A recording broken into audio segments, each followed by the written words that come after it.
According to the American Psychological Association, nearly 1 in 4 adults rated their stress between 8 and 10 out of 10.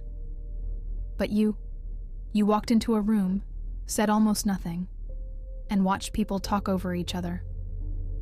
And somehow, you became the person everyone kept checking. You were not attacking anyone. You were not trying to look superior.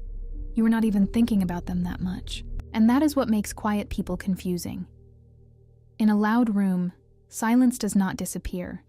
It starts taking up space.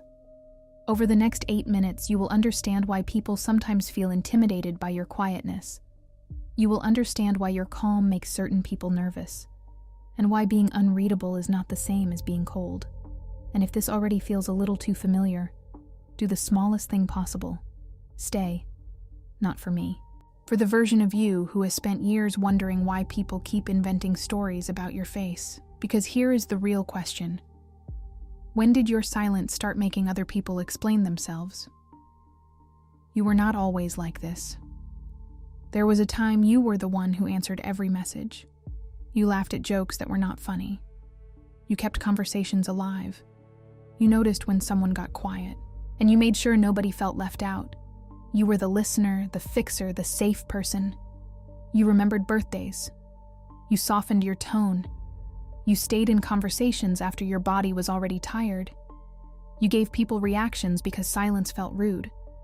You explained yourself because being misunderstood felt dangerous. Then slowly, something changed. You stopped replying instantly. You stopped filling every pause. You stopped walking into every room already prepared to make everyone comfortable. And one day, you sat at a table, heard people talking, and did not force yourself to perform. Nobody collapsed. Nobody died. The room just got quieter. Jerome Kagan, the Harvard psychologist who studied temperament, found something important. Some people are biologically more reactive to unfamiliar situations, and they are more likely to become cautious or inhibited around novelty. Simple translation. For some people, the nervous system checks the room before the mouth joins the room. That does not mean you are broken. It means your system learned to read before it reveals. But here is where people get it wrong. They think your silence is empty. So why do they keep filling it with their own fear? First, you notice things too early. Someone says they are fine, but their hand keeps tapping the glass. Someone compliments you, but their eyes move to check who heard it. Someone tells a story, and you hear the tiny change in their voice when they leave out the important part. You tell yourself, I am just paying attention. But actually, people can feel when they are being noticed. And the price is this. When you see too much, you cannot always relax. You cannot always relax with what everyone else pretends not to see. Second, you do not give people instant feedback. A person makes a joke, and everyone else reacts immediately. You smile later, or not as big. You need a second. You are processing. But they look at your face and start doing math. Did they hate it? Are they judging me? Did I say something stupid? You tell yourself, I am just calm. But actually, calm can feel like a locked door to someone who needs constant reassurance. And the price is this. You may spend your life being accused of emotions you never had. Third, you are not easy to pull into the group mood. If everyone is gossiping, you might go quiet. If the room gets performative, you step back. If people start agreeing too fast, you listen longer before choosing a side. You tell yourself, I do not want to fake it. But actually, groups often trust the person who joins the rhythm, not the person who questions it by staying still. Stop. Before we go further, everything you have heard so far is not a compliment in pretty packaging. These are real adaptations of your psyche. They helped you stay steady, but they can also make connection harder than it needs to be. Fourth, you are comfortable leaving.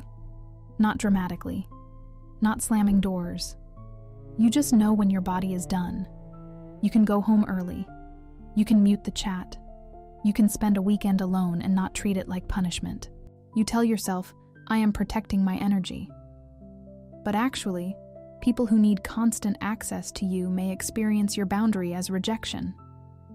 And the price is this: peace can cost you people who only liked you when you were available. Fifth, your words land heavier because you use fewer of them. When you finally speak, people listen differently. Not because you are trying to sound powerful, but because you did not spend the whole room spending words just to be seen. You tell yourself, I just waited until I had something real to say. But actually, restraint makes people lean in. And the price is this: people may treat your normal opinion like a verdict. So now the question changes. If your quietness gives you strength, why does it sometimes make you feel even more alone? But here is where it gets complicated. Some people are intimidated by you because they cannot control you easily. But sometimes people are confused by you because you have become too hard to reach. There is a difference.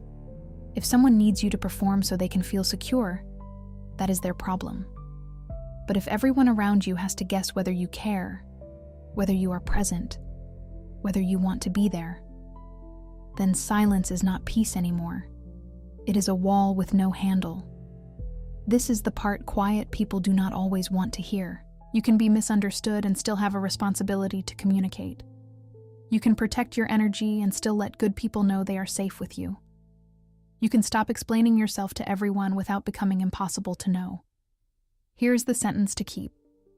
Distance is what you use when people keep taking from you. Presence is what you offer when someone has earned the truth. That is the difference.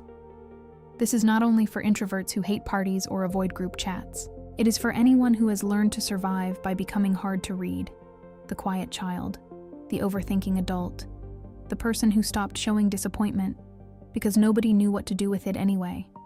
Your silence may have protected you. But what if the next level is not becoming louder? What if it is becoming clearer? If you are watching this and wondering if something is wrong with you, hear me. You are not cold. You are not arrogant. You are not secretly above everyone else. You are someone who learned that attention can be expensive. Access should be earned. And peace is not something you hand to every room that asks for it. The Harvard study of adult development has followed lives for more than 85 years. And its main lesson is simple. Good relationships matter deeply for health and happiness. But the quality of those relationships matters more than collecting people like proof that you are normal. So if your circle got smaller, but your body got calmer, you are not doing this wrong. If fewer people can reach you, but the right people can reach you honestly, you are not broken. If you no longer explain every pause, every boundary, every early exit, every quiet face, maybe that is not distance. Maybe that is finally having a door that closes. But do not lock out the people who knock gently. Let the wrong people wonder. Let the right people know where you stand. Guard the quiet. And if this gave you the permission you did not know you needed, press the button below whose name I will not even say. You know which one. Write one word in the comments. What do you feel right now?